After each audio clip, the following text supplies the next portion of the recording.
Emerald Twilight, Part 2. Green Lantern 49, February 1994.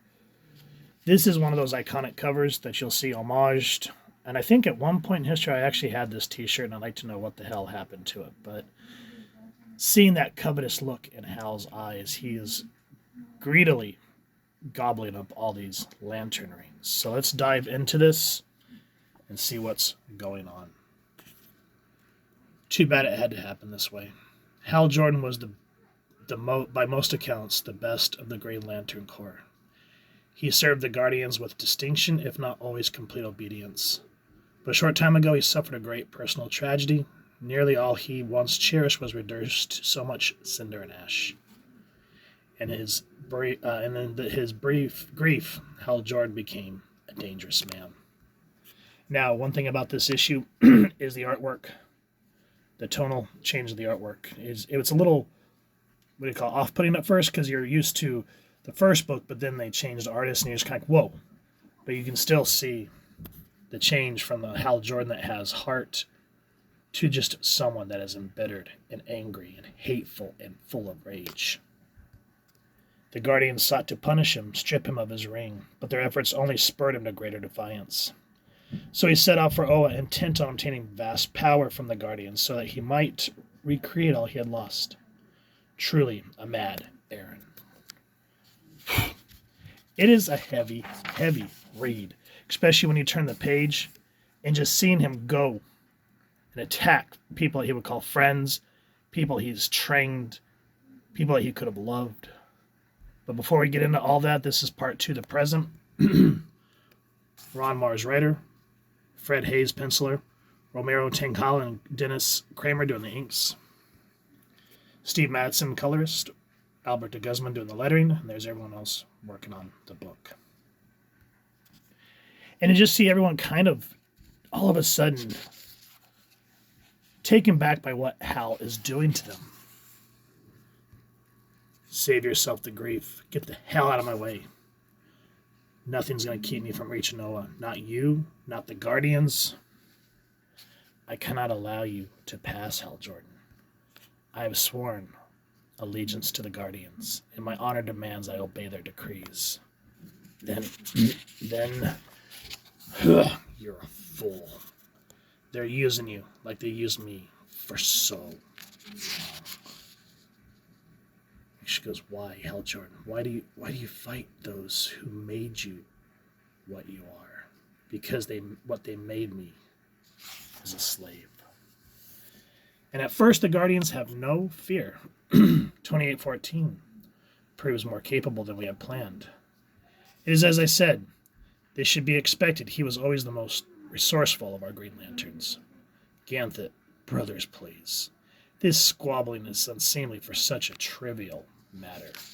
You speak as 2018 actually poses some threat. He is simply one of our servants gone awry. And we have others who will stop him.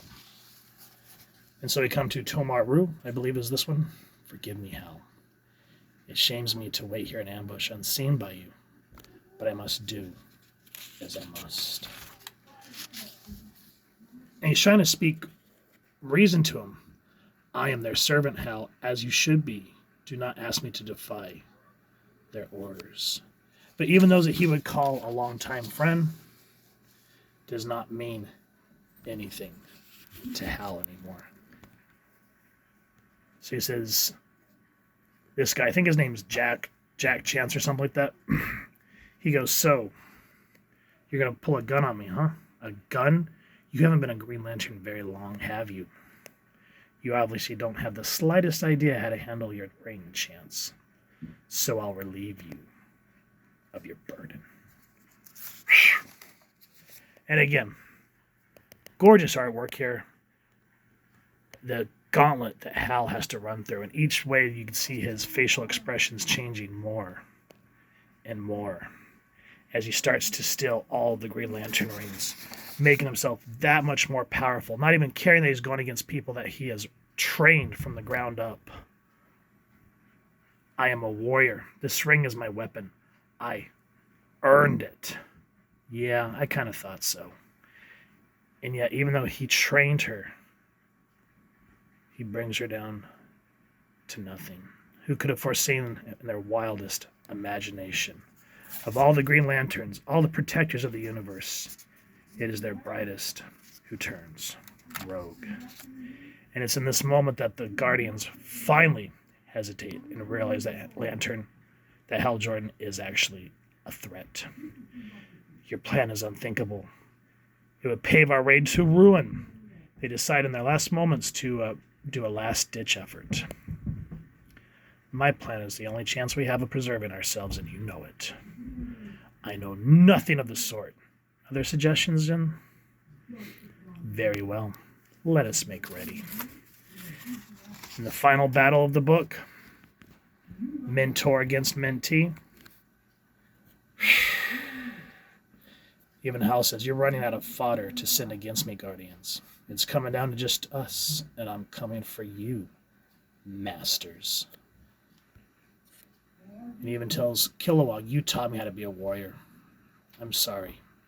I never dreamed I'd be forced to use it against you. And when he comes face to face with the Guardians, they present their last ditch effort, which leads into the next book, which becomes a bare knuckle brawl against Hal and someone he never would have seen coming. And the dialogue, we'll get to it. It's awesome. This one, though, as great as the storytelling is and the artwork, it still hurts to read, to see this person who could basically bend willpower to however he sees for good fall so low.